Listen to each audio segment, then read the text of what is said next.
მაშინ, როდესაც არალეგიტიმურ პარლამენტში შექმნილი კომისია გამოკითხავს ბიზნესმენებს თითქოს სამართლის აღდგენაზე, საუბრობს ამ დროს სად არის მოსამართლეების როლი, რომლებმაც მიიღეს უშუალოდ გადაწყვეტილებები ამ საქმეებზე. მაგალითად, ხარძიანის და ლეონიძის საქმეები,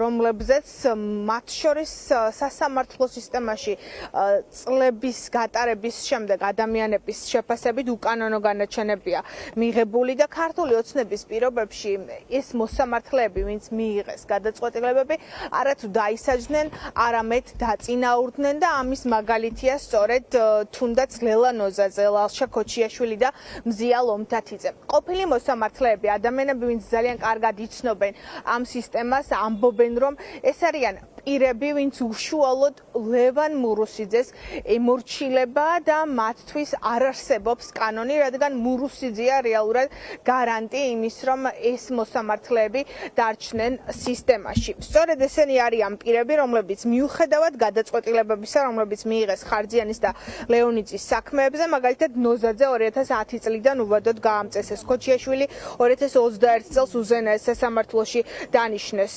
უვადოდ, ხოლო მზია ლომთათიძე სააპელაციო სასამართლოში. ჩვენ ის ადამიანები, ვინც იცნობენ სისტემას, როგორ მუშაობს კლანი, პირდაპირ გვეუბნებიან, რომ ეს არის სისტემა, რომელიც გადმოიბარა ივანიშვილის რეჟიმმა და პარტიის ინტერესების სასარგებლოდ ამუშავებს. შესაბამისად, მათ ინტერესებში არ შედის ახლა ვინმეს დასჯა უკანონოდ მიღებული გადაწყვეტილებების გამო, არამედ სრულ მორჩილებაში ყოფნა.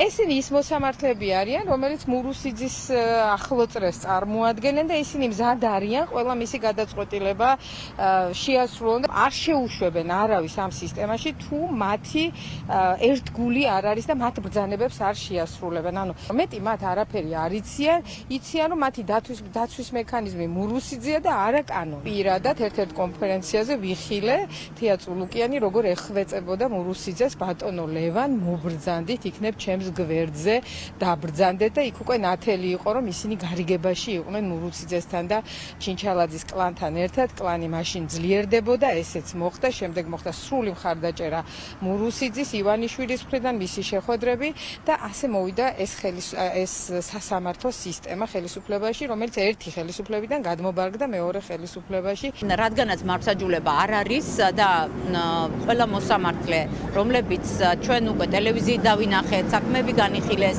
მათ შორის აღმოჩნდა ამ ეგრეთ წოდებული საგამოძიებო კომისიის მოსმენების დროსაც, რომ თურმე მოსამართლეები, რომლებიც მათ ეს საქმეები განიხილეს, სხვადასხვა ბიზნესთან დაკავშირებული საქმეები დღეს დაწინაურებულები არიან.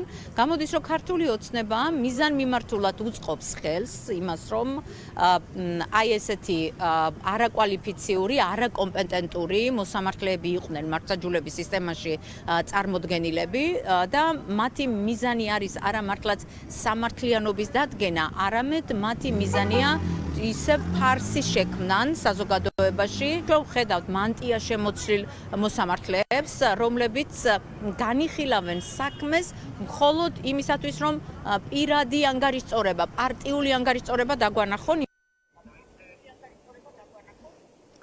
სასამართლო სისტემა ივანიშვილის რეჟიმის ერთ-ერთი მთავარი და ყველაზე მნიშვნელოვანი საყრდენია იმ ფონზე, როდესაც ვხედავთ უკანონო პატიმრებს, რეპრესიებს, რომელსაც მათ შორის მოსამართლეების ხელით აწყობს ივანიშვილის რეჟიმი. ყოფილი მოსამართლეები ღიად ამბობენ, რომ ეს არის სისტემა, რომელიც აუცილებლად უნდა შეიცვალოს და ივანიშვილის მიზანი, როდესაც ის აწინაურებს მურუსიძის ხელით კონკრეტულ მოსამართლეებს, არის სწორედ ის, რომ მაგალითად უვადო მოსამართლეობის სანაცვლოდ სრული ერთგულება მიიღოს და შესაბამისად მათ ყველა დავალება უპირობოდ შეასრულონ.